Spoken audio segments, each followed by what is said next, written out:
Special good morning to all of you. आप सभी का किसले कैरियर क्लासेस में स्वागत है। जैसा कि हम लोग आज से स्टार्ट करने वाले हैं, क्लासेस स्टार्ट हो चुकी हैं आपकी आरआरबी एनटीपीसी रेलवे की। मैथ्स की क्लासेस हो चुकी हैं। अब हम लोग जो आज पढ़ने वाले हैं वो है रीजनिंग सब्जेक्ट को लेकर के। आज पहली क्लास है और मेरा नाम सुजीत श्रीवास्तव। मैं आपको रेलवे की जो भी गाइडलाइन है, जो भी एग्ज़ाम होने वाले हैं, जिस तरह से एग्ज़ाम होने वाले हैं, 2016 में वैकेंसी किस तरह से आई थी, कितनी वैकेंसी आई थी, कट ऑफ क्या हुआ था, ठीक है, कितने पे सिलेक्शन हुआ था, ये सारी डिस्कशन यहाँ पे की जाएंगी। अपने सब्जेक्ट का भी मैं करूँगा और ओवरऑल भी करूँगा कि किस तरह से सिलेक्शन लेना है। और यकीन मानिए, अगर आप पूरे ईमानदारी के साथ लगे रहें, पूरे ईमानदारी का मतलब ये है कि सिर्फ आपको पढ़ना है, सिर्फ कंटिन्यू पढ़ना है और ये नहीं करना है कि ये क्वेश्चन लगाएं कि कौन सा क्वेश्चन लगाएं, कौन सा चैप्टर मेरे लिए ज़्यादा इंपॉर्टेंट है। एक चीज़ याद रखिए, ये एकदम अपने दिमाग से आप हटा दीजिए कि सर इस चैप्टर से पिछली बार क्वेश्चन आया था, इस चैप्टर से आने के चांसेस है कि नहीं है, ये सब क्वेरी आपकी नहीं होनी चाहिए। मेरी बात समझ रहे हैं। हम लोग सब कुछ 1 बाय 1 पढ़ेंगे, क्योंकि यहाँ पे कैटेगराइज बिल्कुल नहीं करना है कि नहीं सर यहाँ इस चैप्टर से ज़्यादा क्वेश्चन आते हैं, इस चैप्टर से कम क्वेश्चन आते हैं। हम लोग को सारा का सारा पढ़ना है। सबसे पहले जो हम बात करने वाले हैं वो हम यहाँ पे लिख के दिखा रहे हैं। क्या है वो? Railway NTPC RRB NTPC.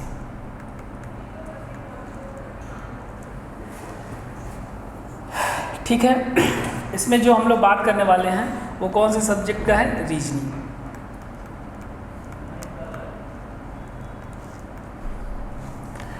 Reasoning आप समझिए, आरआरबी का आप देने जा रहे हैं एग्ज़ाम। इसमें 2 एग्ज़ाम होंगे, ठीक है।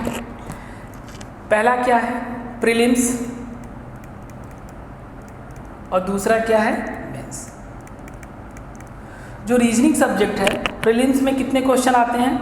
वो आते हैं आपके 30, और मेंस में कितने आएंगे? मेंस में आएंगे 35। आप समझिए। वैसे तो जितने भी सब्जेक्ट हैं, चाहे मैथ्स हो, जीएस हो या रीजनिंग हो, सब तो आपको पढ़ना है। इम्पॉर्टेंट सब कुछ है, ऐसा कुछ नहीं है। लेकिन अगर एक चीज़ कहा जाए, रीजनिंग एक ऐसा सब्जेक्ट है जिसमें आप 100% स्कोर गेन कर सकते हैं, ठीक है। अब मैं कह दिया, इसका मतलब ये नहीं कि आप स्कोर गेन ही कर लेंगे, ऐसा बिल्कुल नहीं है। कहने से कुछ अगर हो जाए तो फिर आज कहाँ से कहाँ पे लोग कितने दूर पहुँच जाएंगे। कहना का मतलब ये है कि अगर आप कंटिन्यू क्लासेस करते रहें, पूरी ईमानदारी के साथ पढ़ते रहे, प्रैक्टिस सेट करते रहे, तो नो डाउट आप जितने नंबर के आते हैं उतने नंबर आप कर लेंगे, ठीक है। बहुत टफ नहीं आता है, सिर्फ आपको स्पीड पे मेंटेन करना है। स्पीड किस तरह से करना है उस तरह को देख लीजिए, और डाउट क्लासेस को देखते रहिए, ठीक है। चलिए, अब हम आपको बताने वाले हैं कि रीजनिंग में टोटल कितने सब्जेक्ट हैं, मतलब कि कितने टाइप के क्वेश्चन बनते हैं, कितने चैप्टर हैं, ठीक है। कितने चैप्टर को हम लोग कवर करेंगे, आइए ज़रा ध्यान में देते हैं कि क्या क्या चैप्टर हम लोग को पढ़ना है रीजनिंग में। सबसे पहला चैप्टर है आपके सामने, ठीक, वो क्या है? वो है एनालॉजी।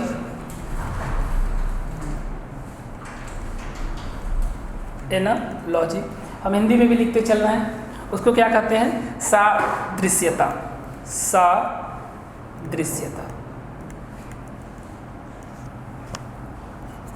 ठीक है।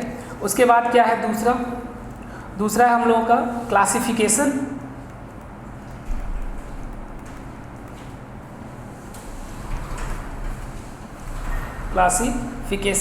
जिसको क्या कहते हैं हिंदी में? वर्गीकरण,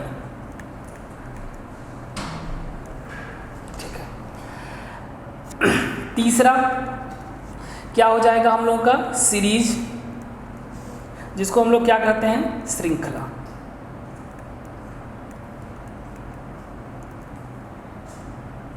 क्या कहते हैं? श्रृंखला, ठीक है। सीरीज में अल्फ़ाबेट सीरीज अलग, नंबर सीरीज अलग। जब हम लोग 1 बाय 1 पढ़ेंगे तो इसको देख लेंगे क्या करना है। अच्छा, 4th नंबर पे क्या आ जाएगा हम लोगों का? कोडिंग।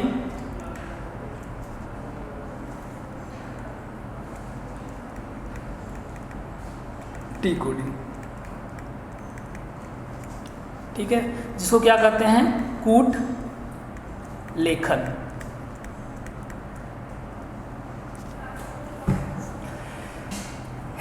पिछली बार अगर आप देखेंगे, कहीं भी देखेंगे, अब तो आप अगर गूगल पे सर्च करते हैं तो आपको ये समझ में आ जाएगा, आप टाइप करिएगा कि पिछली बार किस टॉपिक से कितने नंबर के क्वेश्चन आए थे।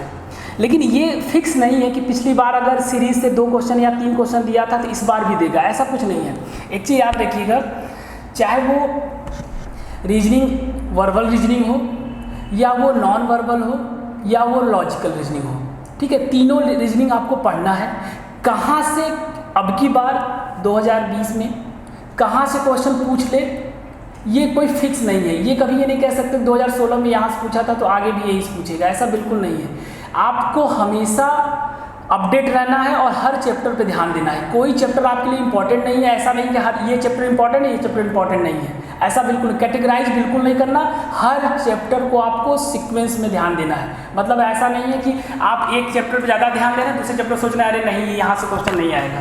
तो ये मिथ जो है आपके दिमाग में बैठा हुआ, इसको तो पहले आप निकाल दीजिए, ठीक है। कोडिंग डिकोडिंग बाद 5वां हम लोग लिखते चले जा रहे हैं। ये सारे चीज़ हम लोग को कंप्लीट करना है, ठीक है। हम लोग 0 लेवल से क्वेश्चन स्टार्ट करेंगे, हाई लेवल तक पढ़ेंगे, ठीक है। चाहे वो टफ पेपर बना के दे, चाहे वो इजी पेपर बना के दे, ठीक है। इजी बनाता है तो भी सबके लिए बनाता है, टफ बनाता है तो भी सबके लिए टफ बनाता है, ठीक। जैसा बनेगा वैसा आप क्वेश्चन सॉल्व करेंगे। ये नहीं कि नहीं सर इतना टफ तो नहीं पूछता है। हम आपको 3 लेवल में क्वेश्चन को पढ़ाएंगे, लेवल 1, लेवल 2, लेवल 3, ठीक है। लेवल 1 में एकदम बेसिक कॉन्सेप्ट को हम लोग डील करेंगे। लेवल 2 में क्या होगा, थोड़ा सा मॉडरेट रहेगा, ठीक है। लेवल 3 में क्या रहेगा, हाई लेवल के क्वेश्चन रहेंगे। बाई द वे कभी क्वेश्चन आ जाता है, 1-2 क्वेश्चन अगर हाई लेवल के आ गए, ठीक है, वही आपको सिलेक्शन दिलवाना होगा, वहीं से आप 0 हो जाएंगे। तो हर एक चीज़ को हम लोग ध्यान से पढ़ेंगे। चलिए, कोडिंग डिकोडिंग के बाद क्या है, ब्लड रिलेशन। ब्लड रिलेशन क्या कहते हैं इसको, रक्त संबंध। रक्त संबंध, ठीक है। आगे चलते हैं। 6 नंबर पे क्या हो जाएगा, 6 नंबर पे हो जाएगा हमारा डायरेक्शन एंड डिस्टेंस।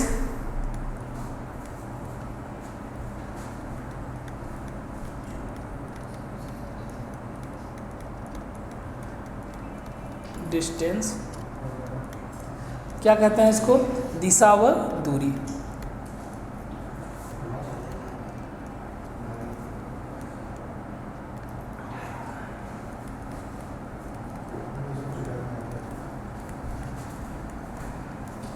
दिशा व दूरी। आगे चलते हैं। 7 नंबर पे क्या हो जाएगा आपका, क्लॉक। क्या हो जाएगा, घड़ी। 8th नंबर पे क्या आपका आ जाएगा, कैलेंडर। कैलेंडर की हिंदी में क्या कहते हैं बताइए, कैलेंडर ही कहते हैं। और कुछ आप लोग नाम जानते हैं, बताते चलिए।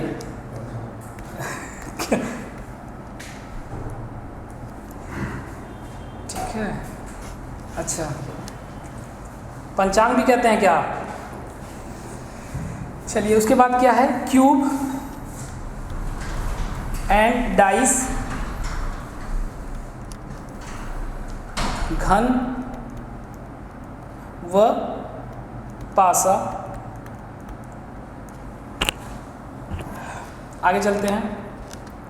10th नंबर पे क्या आ जाएगा आपका, इसको और छोटा कर लेते हैं, ठीक है। 10 नंबर पे क्या आ जाएगा आपका, वेन डायग्राम।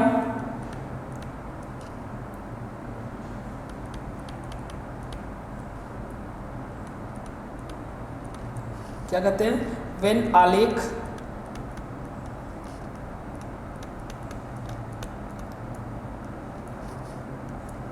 ठीक है। 11th नंबर देखते जाइए बस आप लोग, सेलोजिज्म।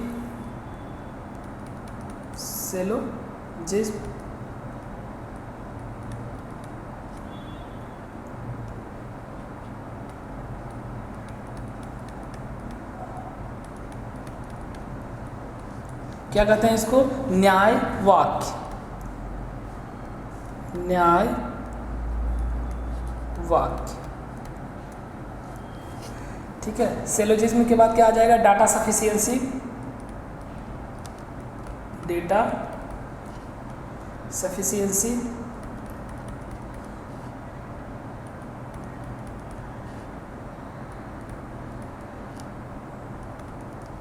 डेटा सफिशिएंसी के क्या होते हैं? आंकड़े पर्याप्तता, आंकड़े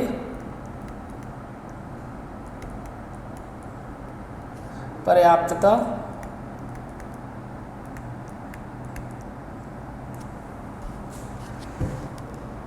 आगे चलते हैं।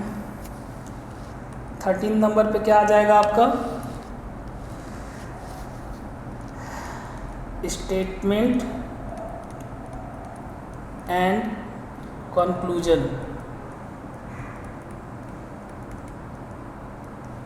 क्या होता है? कथन, निष्कर्ष। ठीक है। 14 नंबर पे आपका क्या होगा? Statement, assumption,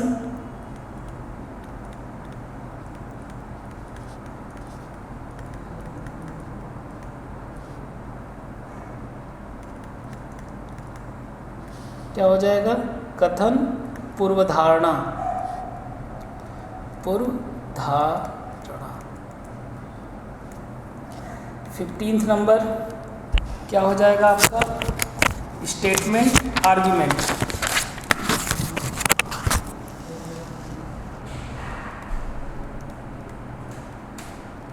statement and argument क्या होता है? कथन व तर्क।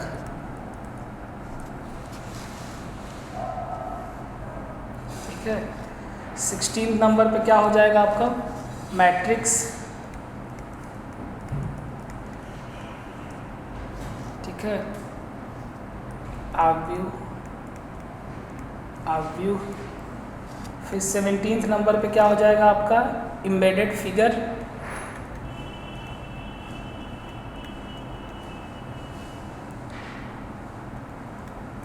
एम्बेडेड फिगर क्या कहते हैं इसको? छिपी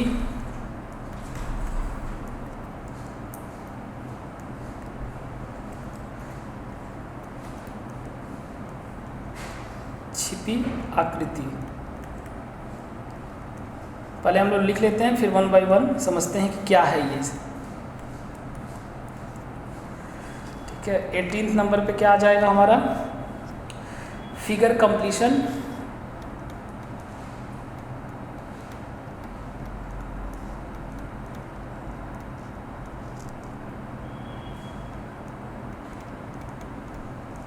क्या कहते हैं इसको? आकृति पूरी करना।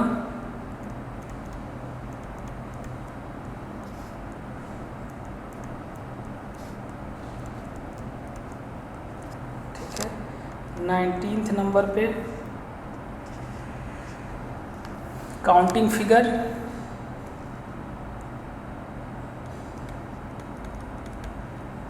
काउंटिंग फिगर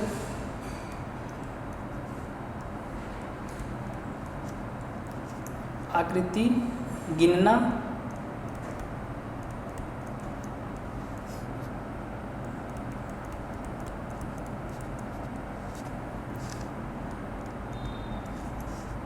ठीक है। फिर क्या आ जाएगा हमारा? Puzzle, test.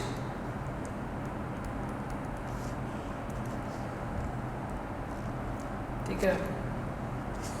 21 पे क्या आ जाएगा हमारा? Intellectual operation.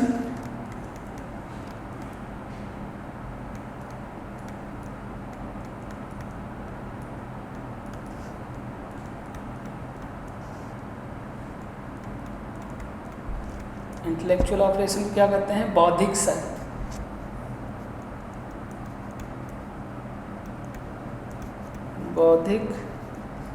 संक्रियाएं।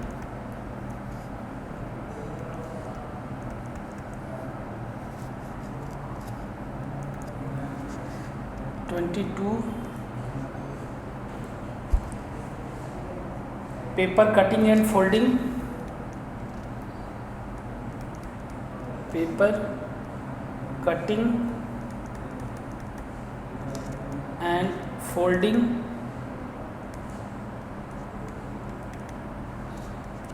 ठीक है, पेपर काटना व मोड़ना, पेपर काटना व मोड़ना ठीक है। 23rd फिर क्या आ जाएगा, मिरर इमेज, मिरर इमेज क्या कहते हैं, दर्पण प्रतिबिंब,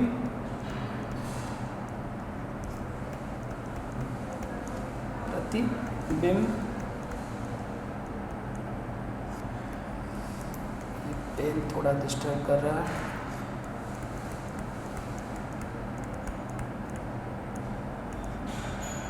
दर्पण प्रतिबिंब। 24 नंबर पे क्या होगा, वाटर इमेज,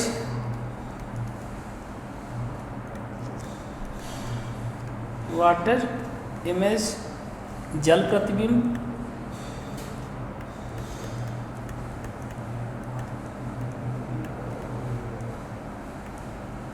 जल प्रतिबिंब। 25 नंबर पे क्या आ जाएगा, जम्बलिंग, क्या आ जाएगा, जम्बलिंग क्या कहते हैं, अव्यवस्थित।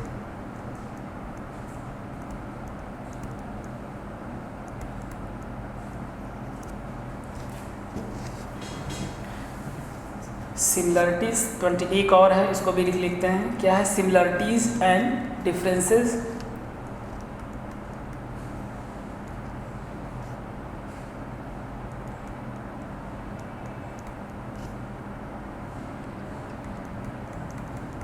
सिमिलरिटीज एंड डिफरेंसेस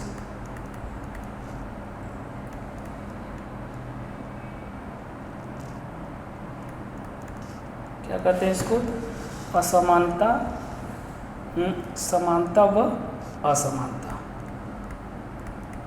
समानता व असमानता।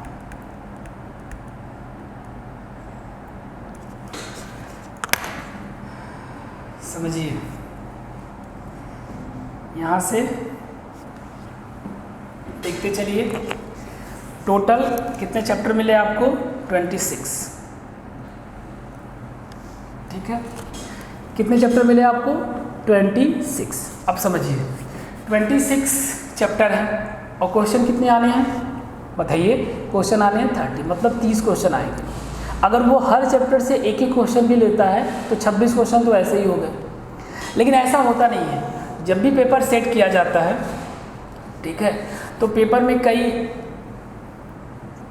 चैप्टर ऐसे होते हैं जो फिक्स होते हैं कि वहाँ से वो पूछता ही पूछता है ठीक है, वहाँ से वो क्वेश्चन उठाएगा ही उठाएगा। बाकी जो चैप्टर होते हैं वो किसी में रहते हैं, किसी में नहीं रहते हैं। इस तरह से वो सेट करता है। इसका मतलब है कि आप ये नहीं बता सकते कि कौन से चैप्टर से ज़्यादा इम्पॉर्टेंट है, कौन से चैप्टर ज़्यादा इम्पॉर्टेंट नहीं है। कुछ चैप्टर को अगर छोड़ दिया जाए तो इसका मतलब ये है कि हमको पढ़ना सब कुछ है। जितने चैप्टर यहाँ पे लिखे गए हैं 26 को 26 पढ़ना है और पूरे बेसिक से पढ़ना है।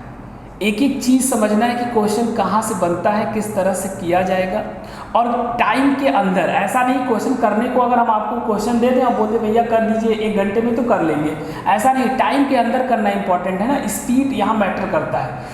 देखिए एग्जामिनर जो होता है, प्री और मेंस को रखने का पर्पज़ उसका एक अलग है, फंडा उसका अलग है। क्या है, प्री में जो है आपके स्पीड और एक्यूरेसी को वो चेक करता है। स्पीड कितनी अच्छी है आपकी, स्पीड अच्छी है तभी मैटर करता है। जब आप, भाई ऐसा तो है कि आपके सामने 30 क्वेश्चन 30 के 30 कर लीजिए, लेकिन एक्यूरेसी भी तो होना चाहिए ना। पता चला स्पीड तो है, लेकिन अगर आप 30 क्वेश्चन में से 18-20 क्वेश्चन आपके गलत हो जा रहा है, तब तो गलत है ना।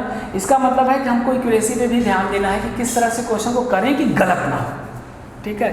और मेंस में तब क्या होता है, मेंस में आपके नॉलेज को, एक्चुअल में आपके नॉलेज को चेक किया जाता है वहाँ, इसीलिए मेंस की मेरिट जो है वो कम भी जाती है। उसके पीछे का रीज़न ये बेटा कि जो उसमें क्वेश्चन दिया जाता है वो आप तभी कर पाएंगे जब आप एक्चुअल में उस चैप्टर को आप डेप्थ तक जाके पढ़े होंगे तब। ये नहीं ऊपर पढ़ लिया काम खत्म हो गया।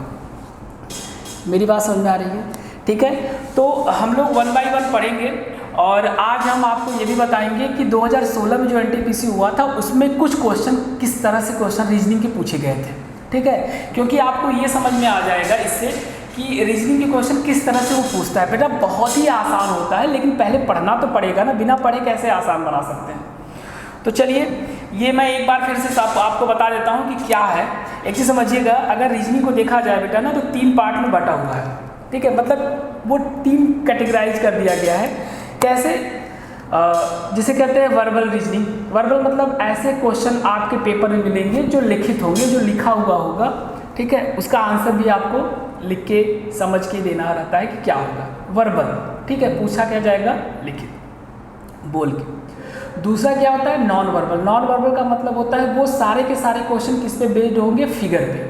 जो सारे क्वेश्चन किस पे बेस्ड होते हैं, फिगर पे, वो कहाँ चले जाते हैं, नॉन वर्बल कैटेगरी में। मतलब वहाँ आपसे क्वेश्चन जो पूछेगा रीजनिंग का वो फिगर के इमेजेस के थ्रू पूछेगा।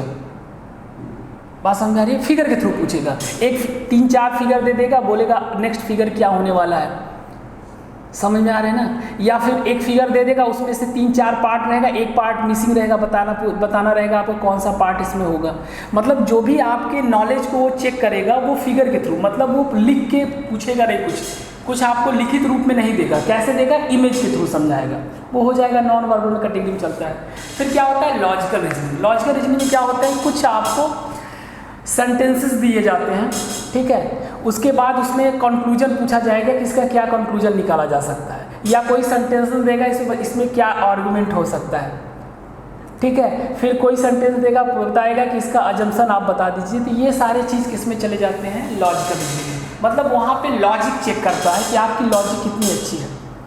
ठीक है, आइए 1 बाय 1 हम लोग देखते हैं। मैंने सबको एक लाइन में कर दिया है। यहाँ पे इतने चैप्टर आपको पढ़ने हैं। ठीक है, चाहे वो वर्बल का पार्ट हो, चाहे वो नॉन वर्बल का पार्ट हो, चाहे वो लॉजिकल का पार्ट हो, हमसे उससे मतलब नहीं है। हमको सारा का सारा 25-26 जो चैप्टर है वो उसको हमको क्या करना है, कंप्लीट करना है। सबसे पहले क्या था, एनोलॉजी।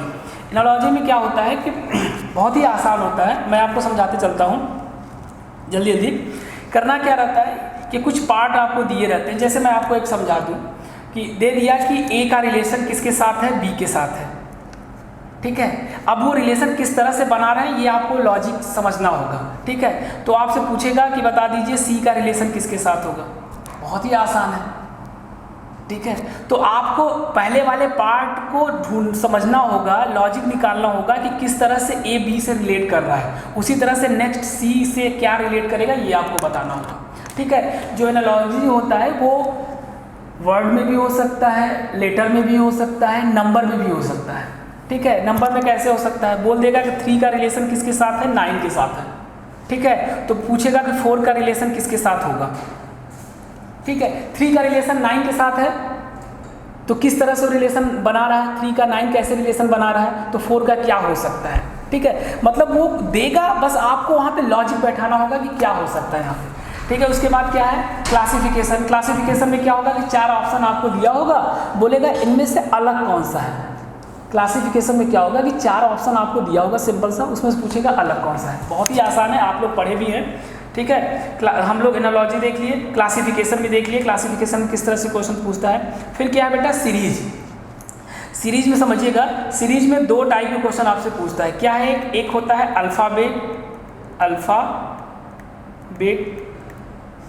अल्फ़ाबेट से रिलेटेड। ठीक है, जिसमें लेटर होते हैं ABCDEFGH इस तरह से होंगे। ठीक है, उसमें कई कैटेगरी बनते हैं क्वेश्चन करने का। जब हम लोग चैप्टर पढ़ेंगे तो समझेंगे। तो 2 तरह के यहाँ पे सीरीज में पूछेगा, एक अल्फ़ाबेट बेस्ड, एक नंबर पे। एक किस पे बेस्ड रहेगा, नंबर पे। किस पे बेस्ड रहेगा, नंबर पे। ठीक है, आगे चलते हैं हम लोग। उसके बाद सीरीज के बाद क्या है, कोडिंग डिकोडिंग। ठीक है, जिसको हम लोग क्या कहते हैं, कूट लेखन। मतलब इसको क्या कहते हैं, सांकेतिक भाषा एक तरह से समझ लीजिए। क्या होता है ये, मतलब कुछ नाम दिया होगा, उसका कोड होगा। ठीक है, उस कोड को आपको डिकोड करना है कि ये नाम को कोड कैसे किया होगा। फिर उसके बाद जो नेक्स्ट आपसे पूछेगा वो आपको बताना होगा। बेटा एक बार पढ़ लेंगे ना तो आपको सब चीज़ क्लियर हो जाएगा कि क्या इसमें करना है, किस तरह से हमको सोचना है। बेटा एक चीज़ समझिएगा, मैं सिंपल आपको क्या बताने वाला हूँ कि अगर आपको ये पता हो ना कि हमें भागना किस तरह है, भागने का मतलब होता है कि आपको ये समझ में आना चाहिए कि अगर ये इस चैप्टर से क्वेश्चन आया है तो हमें सोचना क्या है, मतलब हमें किस पॉइंट को पकड़ना है कि क्वेश्चन को सॉल्व कर लें। अगर ये आपके अंदर आ गया, ये आप डेवलप कर लिए, तो समझ लीजिए कोई भी क्वेश्चन बनाएगा, चाहे वो नया क्वेश्चन ही क्यों ना जनरेट कर दे, आप क्वेश्चन सॉल्व कर लेंगे। एक चीज़ समझिएगा, रीजनिंग को लाने का पर्पज़ भी यही है कि आप इसको रट नहीं सकते, आप इसको याद नहीं कर सकते, क्योंकि ये याद करने वाली सब्जेक्ट है ही नहीं। यहाँ पे आपका प्रेजेंस ऑफ माइंड चेक होता है, यहाँ आपका प्रेजेंस ऑफ माइंड किस तरह से वर्क करता है उसकी नॉलेज आपको देना पड़ेगा, किस तरह से हम वर्क करें, किस तरह से प्रेजेंट, मतलब हम जो भी क्वेश्चन आया उस क्वेश्चन को कैसे हम डील करें। अगर आप पढ़े होंगे डील कर लेंगे आसानी से। चलिए, तो ये हो गया हमारा कोडिंग डिकोडिंग। उसके बाद क्या है, ब्लड रिलेशन। ठीक है, यहाँ पे कुछ रिलेशन आपके सामने होंगे, फिर आपसे पूछा जाएगा किसका रिलेशन किसके साथ क्या होगा। ठीक है, तो उसके बाद क्या हम लोग पढ़ने वाले हैं, डायरेक्शन पढ़ेंगे। डायरेक्शन में क्वेश्चन किस तरह से आते हैं। ठीक है, डायरेक्शन दे देगा, बोलेगा कि एक पर्सन है, कोई एक बंदा है, कोई एक पर्सन है जो नॉर्थ डायरेक्शन में जा रहा है। ठीक है, उसके बाद लेफ्ट में टर्न लेता है। ठीक है, 3 किलोमीटर या 5 किलोमीटर जाता है, फिर राइट में टर्न लेता है, 5 किलोमीटर जाता है। पूछेगा कि अब वो किस डायरेक्शन में मूव कर रहा है, अब वो किस डायरेक्शन में चल रहा है, ये आपको बताना होगा। बहुत ही आसान होता है। और जानते हैं डायरेक्शन के जो क्वेश्चन होते हैं, जैसे कि आप लोग अगर लगाए भी होंगे डायरेक्शन के क्वेश्चन, या लगाते भी होंगे, बुक में भी देखते होंगे, तो उसमें क्या होता है कि आप बिना फिगर बनाए क्वेश्चन को सॉल्व नहीं कर सकते। फिगर तो बनाएंगे ही ना, कि कोई बंदा है नॉर्थ में जा रहा है, फिर राइट टर्न लिया, फिर लेफ्ट टर्न लिया, फिगर बना के तब आंसर देंगे। लेकिन एक यकीन मानिएगा, मेरी क्लास के बाद आपको फिगर नहीं बनाने होंगे, आप बिना फिगर बनाए क्वेश्चन को सॉल्व कर लेंगे। ठीक है, ये होता है डायरेक्शन क्वेश्चन की क्वेश्चन। आगे चलते हैं, फिर क्या हो जाएगा, क्लॉक। ठीक है, घड़ी से संबंधित क्वेश्चन आएगा कि ठीक है, एक दिन में 180 अंश की डिग्री जो सुई होता है उनके बीच आर हैंड और मिनट हैंड के बीच में कितनी बार 180 डिग्री बनता है 24 आवर्स में। इस टाइप का क्वेश्चन पूछता है। ठीक है, या बोल देगा कि 3:30 बजे या 4:30 बजे यानी 4:30 या 3:30 पे कितने एंगल का डिग्री बनेगा। ठीक है, तो ये सारे क्वेश्चन पूछते हैं क्लॉक से रिलेटेड, वो जब आप चैप्टर पढ़ेंगे समझ लेंगे। उसके बाद क्या है, कैलेंडर से क्वेश्चन आएगा। ठीक है, कि 10/5/2017 को कौन सा दिन था। ठीक है, यहाँ पे डे पूछता है किस तरह का क्या था। उसके बाद क्या है, क्यूब एंड डाइस, यहाँ से क्वेश्चन बनते हैं। क्यूब एंड डाइस, पिछली बार यहाँ से क्वेश्चन बने थे 2 या 3। ठीक है, तो 2 या 3 नहीं इस बार बनेंगे, तो एक तो बनने का चांस है, क्योंकि ये इंपॉर्टेंट है, क्यूब या डाइस। ठीक है, ये भी आसान होता है। उसके बाद क्या हम लोग पढ़ेंगे, वेन डायग्राम। वेन डायग्राम देखिए कैसे क्वेश्चन होता है, ये मैं पूरा ओवरऑल आपको दे रहा हूँ किस तरह से क्वेश्चन पूछता है। वेन डायग्राम क्या होता है कि कोई नाम दे देगा, जैसे क्या नाम दे देगा, नाम दे दिया आपके सामने टीचर, स्टूडेंट और नाम दे दिया बॉय। अब आपसे पूछेगा कि ऑप्शन देगा, 4 ऑप्शन देगा, वो भी इमेज बना के देगा, गोला गोला करके इमेज बनाएगा, और आपसे पूछेगा इन तीनों वर्ड, इन तीनों नामों को कौन सा फिगर या कौन सा इमेज आइडेंटिफाई कर रहा है। मतलब आपको बताना है कि ये 3 जो नाम है कौन सा फिगर इसमें से रिलेट कर रहा है, कौन सा सही है। ठीक है, क्या हो जाएगा ये वेन डायग्राम। ठीक है, उसके बाद हम लोग क्या पढ़ेंगे, सिलॉक्स। क्या पढ़ेंगे, सिलॉक्स। यहाँ पे क्वेश्चन बहुत ही आसान होते हैं। ठीक है, जो आप लोग पढ़े भी होंगे, some A are B, some A are B, ठीक है, some B are D, some D are C, इस तरह से जो क्वेश्चन आते हैं। ठीक है, जैसे क्या कहते हैं कि कुछ ऑरेंज यानी कुछ संतरे क्या है, सेब है, कुछ सेब क्या है, अंगूर है। इस तरह से जो क्वेश्चन आते हैं वो कहाँ चले जाते हैं, सिलॉक्स में। उसके बाद क्या है, डेटा सफिशिएंसी।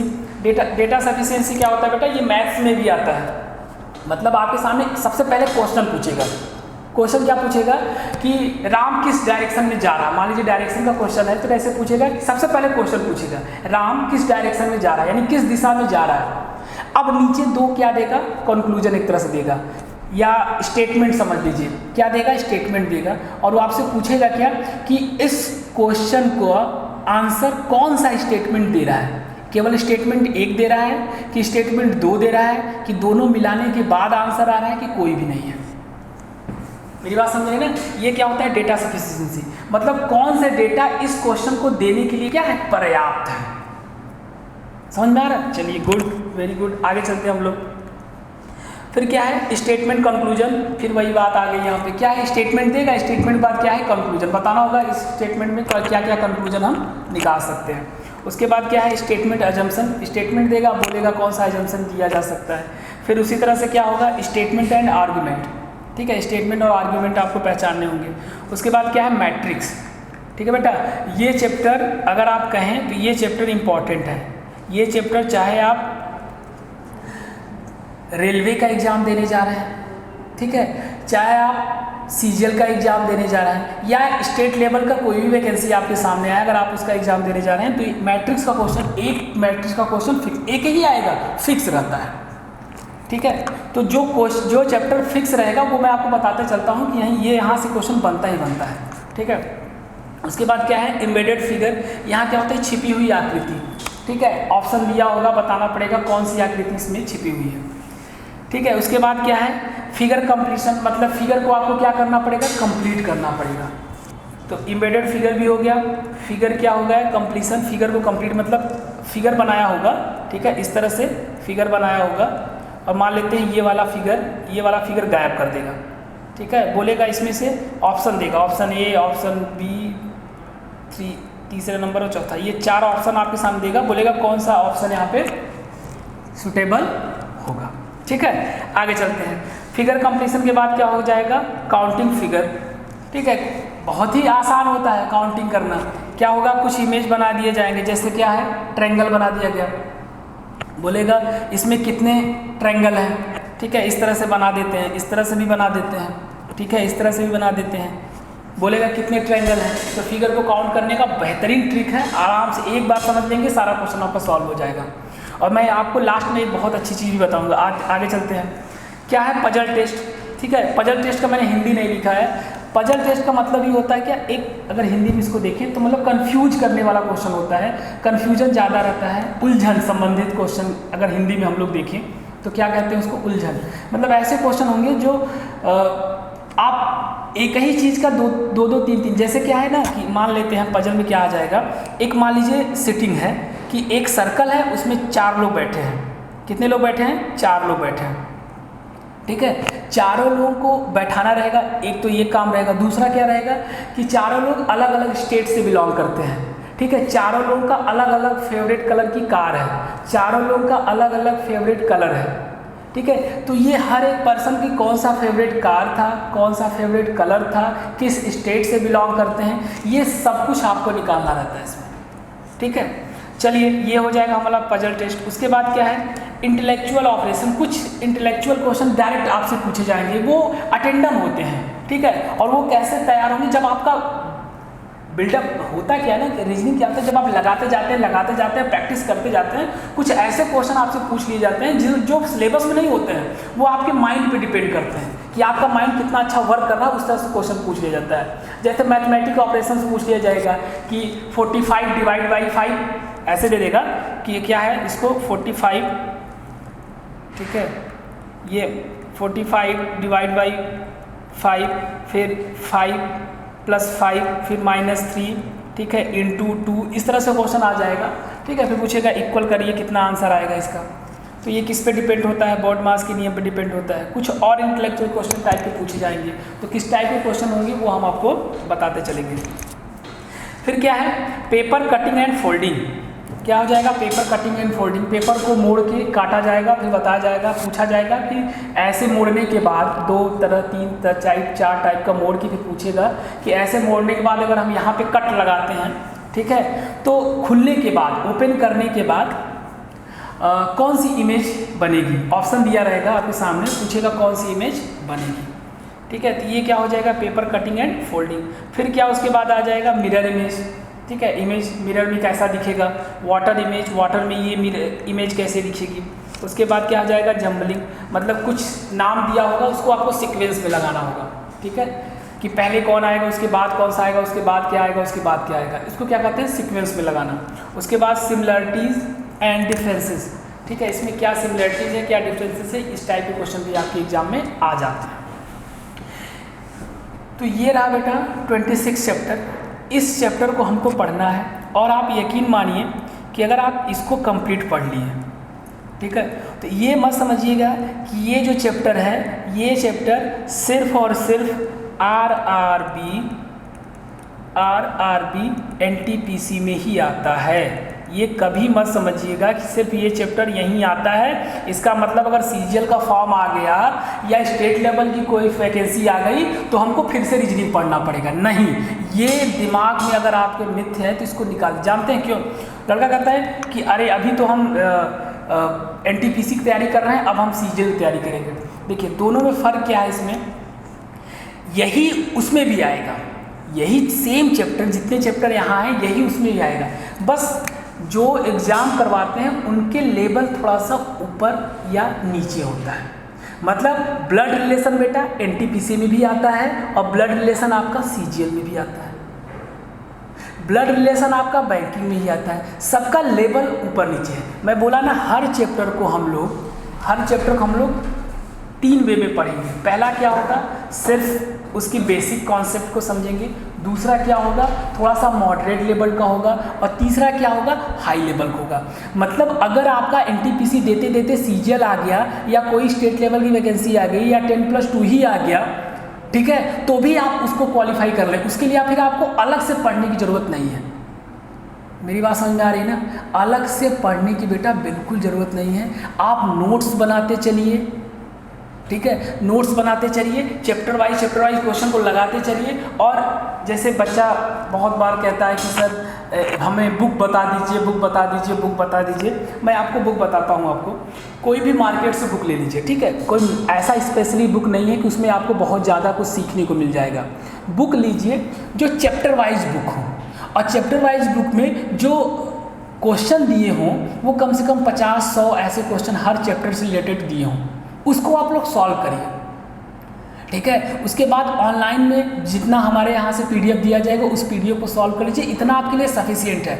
बस इतना याद रखिएगा कि कोई भी क्वेश्चन, अभी तो कोई दिक्कत नहीं है, कोई भी क्वेश्चन टाइम के साथ लगाना है। मतलब अगर आप जैसे मान लीजिए आप ब्लड रिलेशन क्वेश्चन लगाने वाले हैं, ठीक है, ब्लड रिलेशन के 5 क्वेश्चन पहले से ही कैटेगराइज कर लीजिए कि ये 5 क्वेश्चन हमको लगाना है, ठीक है। उस 5 क्वेश्चन को आप टिक कर लीजिए, ये 5 क्वेश्चन लगाना है। उस 5 क्वेश्चन को आपको मैक्सिमम कितना समय देना है ये डिसाइड कर लीजिए। मान लीजिए उस 5 क्वेश्चन को 2.5 मिनट देना है, मान लीजिए आपके हिसाब से कितना 2.5 मिनट देना है। 2.5 मिनट का टाइमर लगाइए, तब उस 5 क्वेश्चन को लगाइए, ठीक है। टाइम के साथ चलना बेटा, यहाँ पे आना इम्पॉर्टेंट नहीं है। मैं आपको बताऊँ, जितने बच्चे यहाँ पे तैयारी करने के लिए आते हैं या जितने बच्चे ऑनलाइन स्टडी करते हैं, सब लगा लेते हैं। ऐसा नहीं क्वेश्चन किसी का छूटेगा। अगर आपके पास टाइम हो ना तो एक एक क्वेश्चन लगा सकते हैं आप, लेकिन यहाँ टाइम ही तो नहीं है। यहाँ पे क्या नहीं है, टाइम नहीं है। और मैं आपको बता दूँ, जो क्वेश्चन आपका बेस्ट है ना, जो आपका बेस्ट है, जब हम वही क्वेश्चन आपको टाइम के साथ दे देंगे लगाने के लिए, या आप टाइम के साथ लगाएंगे, वही क्वेश्चन आप गलत करने लगेंगे। इसलिए शुरू से ही, स्टार्टिंग से ही आप टाइम के साथ चलिए, टाइमर लगा लीजिए, तब क्वेश्चन को सॉल्व करिए, ठीक है। तो ये रहा। तो मैं बोल रहा हूँ कि जो रीजनिंग है ये सिर्फ एनटीपीसी में नहीं, सीजीएल में भी काम देगा, ठीक है। बस आपको सीजीएल के लिए क्या होगा कि आपको थोड़ी सी उसमें हाई लेवल के क्वेश्चन पूछे जाते हैं, तो उस टाइप के क्वेश्चन आपको मेंटेन करने होंगे, ठीक है। आपको पीडीएफ भी मिलेगा और आपके पास बुक भी है, वहाँ से भी लगाइए। इसलिए मैं कह रहा हूँ कि एक बार अगर पूरे तबीयत से, पूरा मन लगा के आपने पढ़ लिया, ये सारे चैप्टर, कितने 26 चैप्टर हैं, इसमें वर्बल रीजनिंग भी है, नॉन वर्बल रीजनिंग भी है और लॉजिकल रीजनिंग है। ये तीनों अगर आपने पढ़ लिया तो चाहे आप स्टेट लेवल की कोई वैकेंसी आए उसमें करेंगे तो उसका भी कंप्लीट हो जाएगा। एनटीपीसी पे हम लोग टारगेट कर रहे हैं, एनटीपीसी भी कंप्लीट हो जाएगा। आप लोग ये सोचिए ना कि आप लोग एक बार पढ़ने के बाद आप लोग क्वालिफाई करके एकदम नज़दीक पहुंच जाएंगे। अगर ये एनटीपीसी क्वालिफाई कर लेते हैं, इसका मतलब है थोड़ा सा लेवल आप बढ़ा के सीजीएल भी क्वालिफाई कर लेंगे। मेरी बात समझ रहे हैं ना? तो इसमें कोई अलग नहीं। और बेटा मान लीजिए कि अगर 30 क्वेश्चन यहाँ आने हैं तो 30 क्वेश्चन का टारगेट बना के चलिए, 30 का 30 हमको ले आना है, क्योंकि हमें मेरिट में भी तो आना है ना। तो मेरिट में आने के चांसेस क्या रहेंगे, रीजनिंग का पूरा पोर्शन करना, मैथ्स के भी 90-95 क्वेश्चन करना, और उसके बाद जीएस जीके जो भी आते हैं वहाँ से क्वेश्चन अटेम्प्ट करना, ठीक है। तो ये सारे क्वेश्चन हैं। और ज़्यादा हम आपका टाइम नहीं लेते हैं, क्योंकि अभी नेक्स्ट क्लास हमारी होगी जब, तो वो पहले चैप्टर से स्टार्ट होगा, सीरीज़ से। ठीक है, हम लोग क्या पढ़ेंगे, सीरीज़ से स्टार्ट करेंगे।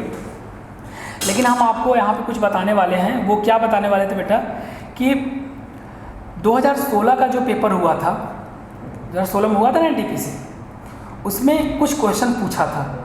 उस क्वेश्चन को जरा हम लोग जल्दी से देख लेते हैं कि किस टाइप के क्वेश्चन वो पूछे थे एग्जाम में। मान लेते हैं एक पहला क्वेश्चन क्या है ये, और ये क्वेश्चन आया हुआ था। ठीक है, ये क्वेश्चन आपके एग्जाम में पूछा गया था। देखते हैं कितने लोग, तैयारी तो आप लोग किए ही हैं, पूरे ईमानदारी से बताइएगा, तैयारी किए नहीं? इस लॉकडाउन में आप लोग से आपसे अच्छा कौन तैयारी किया है? तो तैयारी किए हैं, तो इस क्वेश्चन को लगा के बताइए कि ये क्वेश्चन 2016 के NTPC में आया था। सोच लीजिए कितना आसान क्वेश्चन होता है। ठीक है, क्वेश्चन क्या था, मैं इंग्लिश में भी लिखूंगा, हिंदी में भी लिखूंगा, क्योंकि हमारे स्टूडेंट दोनों में हैं, इंग्लिश वाले भी हैं, हिंदी वाले भी हैं, दोनों पढ़ लेंगे। क्वेश्चन क्या है, हाउ मेनी, जल्दी जल्दी आप भी लिखते चलिए, how many times both the hands will be straight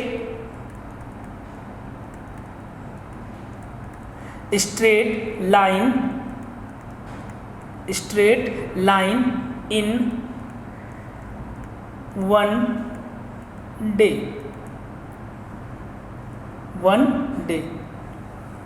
एक सेकेंड बेटा, 1 डे, या इसको क्या कर सकते हैं, ब्रैकेट में हम 24 आवर।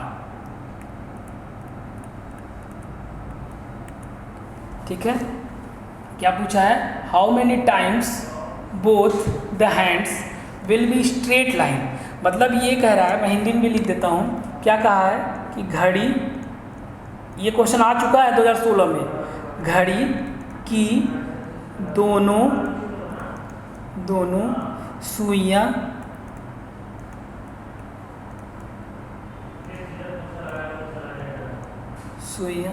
एक दिन मतलब 24 घंटे में कितनी बार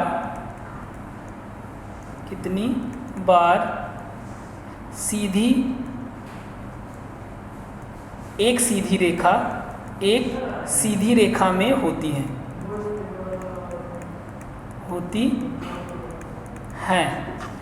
मैं ऑप्शन देता हूँ। ऑप्शन ए क्या है, 22 टाइम्स, ऑप्शन बी 24 टाइम्स, सी 44 टाइम्स, या फिर डी 48 टाइम्स। बेटा क्वेश्चन को बहुत ध्यान से पढ़िएगा, हमें पूरा विश्वास है, मैं चैलेंज देता हूँ कि 99% बच्चे इस क्वेश्चन को गलत करेंगे। जो इस क्वेश्चन कुछ है नहीं, ये क्या है, प्रॉपर्टी है। अगर आप घड़ी पढ़े होंगे और प्रॉपर्टी पढ़े हैं तो बस क्वेश्चन को सॉल्व खत्म। इसको सॉल्व करना है क्या, ये तो प्रॉपर्टी है ना। ये जब हम आपको घड़ी पढ़ाएंगे तो सारी प्रॉपर्टी लिखवाएंगे कि 1 घंटे में 180 अंश की डिग्री, 180 अंश का कोण कितनी बार बनते हैं। ठीक है, 90 डिग्री का एंगल कितनी बार बनते हैं, 180 डिग्री का एंगल कितनी बार बनते हैं। ठीक है, 0 डिग्री का एंगल कितनी बार बनते हैं। ये तो सारी प्रॉपर्टी है, तो लिखे हुए हैं, समझे हैं, पढ़े हैं, तो सॉल्व कर लेंगे। पर बताइएगा कि एक दिन में मतलब 24 घंटे में दोनों हैंड, कौन कौन सा, hour hand and minute hand, कितनी बार एक सीधी रेखा में होती हैं, कितनी बार एक सीधी रेखा में होती है। बहुत ध्यान से पढ़िएगा, क्वेश्चन एकदम हलवा है।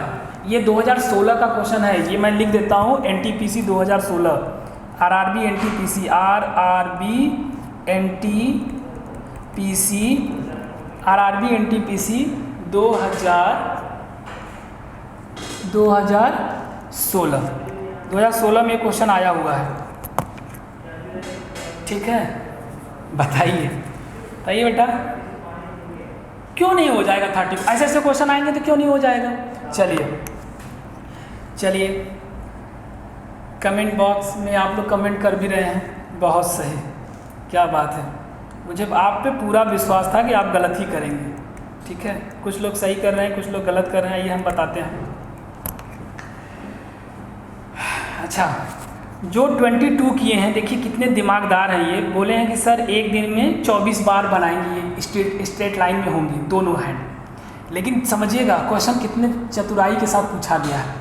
उसने क्या कहा है कि एक सीधी रेखा, सीधी रेखा का मतलब आपने क्या बना दिया, सीधी रेखा का मतलब आपने बना दिया कि 180 डिग्री, मतलब 180 अंश का कोण बनाएंगे तभी वो सीधी रेखा में होंगी, तभी वो सीधी रेखा में होंगी। एक चीज़ समझिएगा कि 180 अंश का एंगल बनाएंगे तब भी आर हैंड और मिनट हैंड एक सीधी रेखा में होंगी। और मैं आपको बता दूं कि अगर 0 डिग्री का एंगल बनाएंगे तब भी तो सीधी रेखा में होंगी।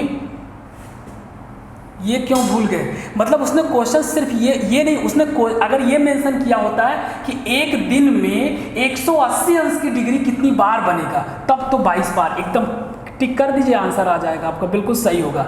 लेकिन उसने बोला एक स्ट्रेट लाइन, उसने क्वेश्चन को थोड़ा सा चेंज कर दिया। यही होता है जब आपके सामने टाइम कम होता है ना, तो वो क्वेश्चन को आप मिस कर जाते हैं। वहाँ पढ़ने से आप थोड़ा सा मिस कर गए। आपने सोचा कि स्ट्रेट लाइन का मतलब होता है 180 डिग्री, खत्म, तो 180 डिग्री मतलब 22 बार बनाएंगे, लेकिन ये गलत है। स्ट्रेट लाइन का मतलब 180 डिग्री होगा तब भी स्ट्रेट लाइन है, और 0 डिग्री होगा तब भी स्ट्रेट लाइन है। मतलब 180 डिग्री एक दिन में कितनी बार बनता है, तो आप कहेंगे सर 22 बार। और 0 डिग्री एक दिन में कितनी बार बनता है, तो आप कहेंगे सर ये भी 22 बार। तो दोनों को ऐड कर देंगे, कितनी बार हो जाएगा, 44 टाइम्स। मतलब एक दिन में आर हैंड और मिनट हैंड कितनी बार 180 एक स्ट्रेट लाइन में होंगी, तो वो होंगी 44, मतलब 44 बार। ये है क्वेश्चन। इसलिए क्वेश्चन को ना जब आपके एग्जाम में आए तो थोड़ा सा आप लोग उस क्वेश्चन को ध्यान से पढ़िए। कुछ ऐसे में टेक्निकल वर्ड तो नहीं दे दिया है, अब बस ऊपर ऊपर पढ़ के निकल लिए और कहेंगे सर हम तो करके आए थे, पता नहीं कैसे मेरा सिलेक्शन रह गया। तो सिलेक्शन रहने के पीछे का वजह भी यही है। मैं आपको हर एक क्वेश्चन की छोटी छोटी बातें बताता रहूँगा, क्वेश्चन में आते क्या है और आप समझते क्या हैं। ठीक है, पूछा है आम तो आप उसको इमली समझ के लगा के चले आएंगे। चलिए, ये सारी चीज़ आपको मिलेगी और बहुत ही मज़ा आएगा। चाहे वो मैथ्स का सेक्शन हो, चाहे वो रीजनिंग का सेक्शन हो, चाहे किसी चीज़ का, आप लोगों को पता भी नहीं चलेगा और आपका पूरा सिलेबस कंप्लीट हो जाएगा। और ये सिलेबस का मतलब ये नहीं कि सिर्फ एनटीपीसी के लिए ही सफिशिएंट है। आप कोई भी एग्जाम देने जा रहे हैं, कोई भी एग्जाम का मतलब चाहे वो स्टेट लेवल का एग्जाम हो, ठीक है, चाहे वो सीजीएल का एग्जाम हो, चाहे वो 10+2 का एग्जाम हो, चाहे एनटीपीसी रेलवे का या अदर कोई एग्जाम अगर होता है तो यही चैप्टर उसमें आते हैं बेटा। बस थोड़ा सा लेवल ऊपर नीचे होता है। मैं आपको तीनों लेवल का क्वेश्चन कराऊंगा, मैं पहले ही बता चुका हूँ। ठीक है, एक क्वेश्चन और जल्दी से हम लोग करते हैं।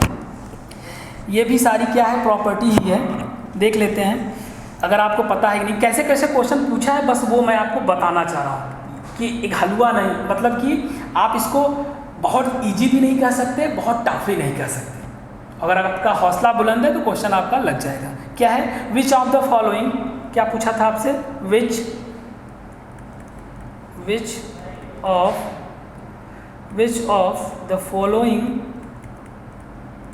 The following day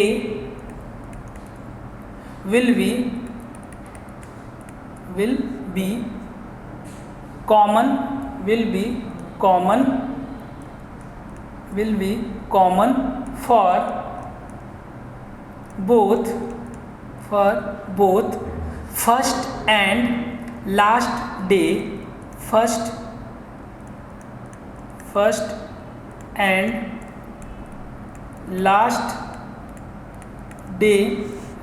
and last day of a century। एक शताब्दी वर्ष में ऐसा कौन सा दिन है। देखिए ये सारी प्रॉपर्टी बेटा जब मैं पढ़ाऊंगा तो ये सब प्रॉपर्टी आपको पहले ही लिखवा दूंगा, क्योंकि ये क्वेश्चन फिक्स होते हैं। अगर यहाँ से क्वेश्चन बन गए तो ये क्वेश्चन आपका 1 नंबर का, कुछ नहीं करना है, 2 सेकंड के अंदर लगा खाली हो गया। ठीक है, क्या पूछा, which of the following day will be common for both first and last day of a century. किसी शताब्दी वर्ष का पहला और अंतिम दिन कौन सा, इन ऑप्शनों में से कौन सा ऐसा दिन है जो दोनों दिन हो सकता है, पहला दिन भी हो सकता है और अंतिम दिन भी हो सकता है।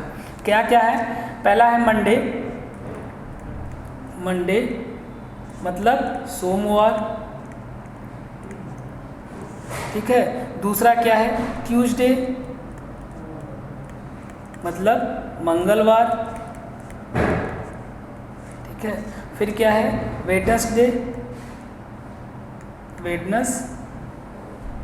वेडनेसडे मतलब बुधवार, और 4th नंबर पे क्या है, संडे।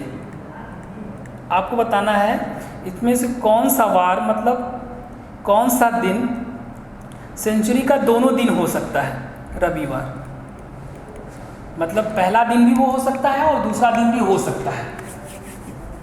सिंपल सा, नहीं पता होगा अभी कैसे हो रहा है, ये जब हम लोग चैप्टर पढ़ेंगे तब देखेंगे किस तरह से ये हो सकता है, क्या लॉजिक है।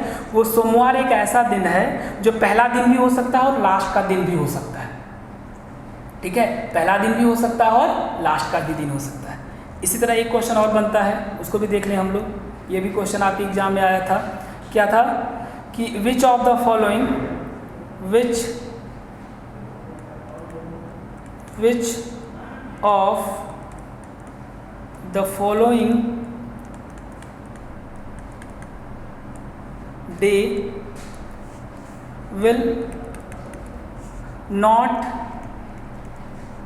be first day of a century? First day of a century मतलब किसी शताब्दी वर्ष का पहला दिन ये दिन नहीं हो सकता।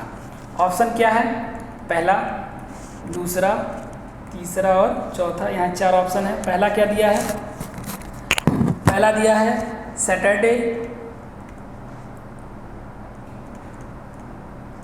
ठीक है। दूसरा क्या दिया हुआ है, थर्सडे। फिर क्या दिया हुआ है, मंडे। फिर क्या दिया हुआ है, संडे। ठीक है, बताना है आपको इसमें से ऐसा कौन सा दिन है जो किसी भी शताब्दी वर्ष का पहला दिन नहीं हो सकता, कभी भी वो नहीं हो सकता। ठीक है, ये सारी ऐसा क्यों होता है, इसके पीछे का रीजन है, लॉजिक है, इसको रटना नहीं है, इसको समझना है। ठीक है, वो कौन सा दिन है, वो दिन होता है संडे। संडे एक ऐसा दिन है जो किसी भी सेंचुरी वर्ष का, किसी शताब्दी वर्ष का पहला दिन कभी भी नहीं हो सकता। ठीक, वो कौन सा दिन है, वो है संडे। चलिए एक लास्ट क्वेश्चन पूछा था आपसे, किसका, डायरेक्शन का। जरा इसको भी हम लोग देख लेते हैं डायरेक्शन का क्वेश्चन कैसा पूछा था। 2016 के सारे क्वेश्चन हैं। लिखा क्या है, जल्दी समझिएगा। लिखा है a man is going towards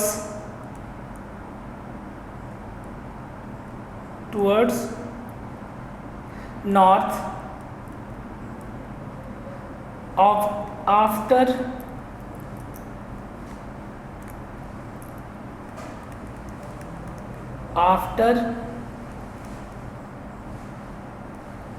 walking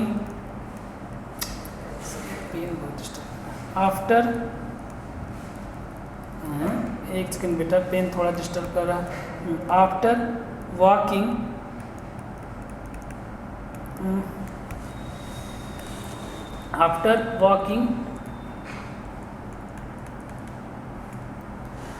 40 metre 40 metre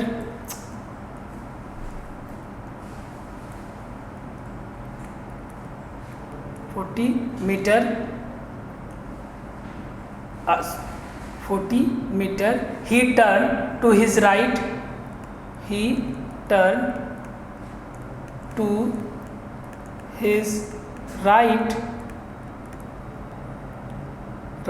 and walk 60 meter and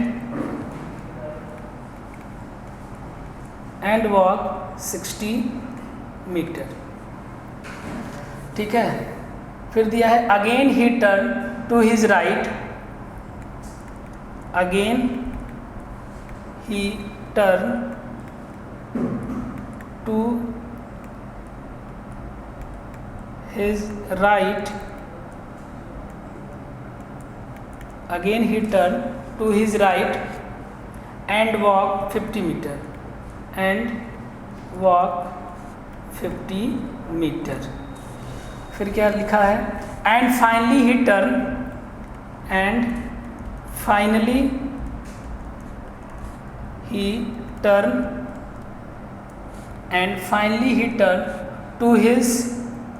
to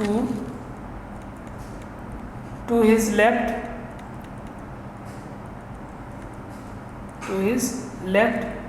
and इसको और ऊपर कर दें, and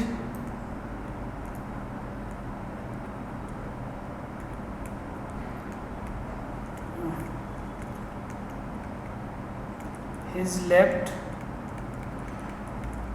and walk 10 meter, and walk 10 meter.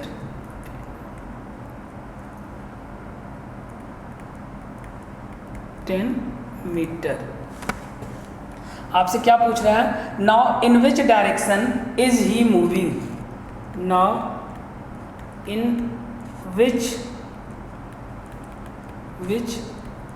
Direction is he moving. ठीक है, मैं हिंदी में लिखता हूँ बेटा, जब हम लोग क्वेश्चन सॉल्व करेंगे तो वहाँ पे हिंदी इंग्लिश दोनों रहेगा। मैं आपको समझा देता हूँ क्योंकि टाइम लग रहा है। ठीक है, क्या लिखा हुआ है? A man is going toward north direction, मतलब कोई एक आदमी है, वो किस डायरेक्शन में चल रहा है? किस डायरेक्शन में चल रहा है? नॉर्थ, मतलब उत्तर की दिशा में वो चल रहा है। ठीक है, उसके बाद क्या दिया है? आफ्टर वॉकिंग 40 मीटर, मतलब कि 40 मीटर चलने के बाद किस दिशा में? उत्तर दिशा में। कितने मीटर चलने के बाद? 40 मीटर चलने के बाद। He turns to his right, वो किधर टर्न हुआ? राइट।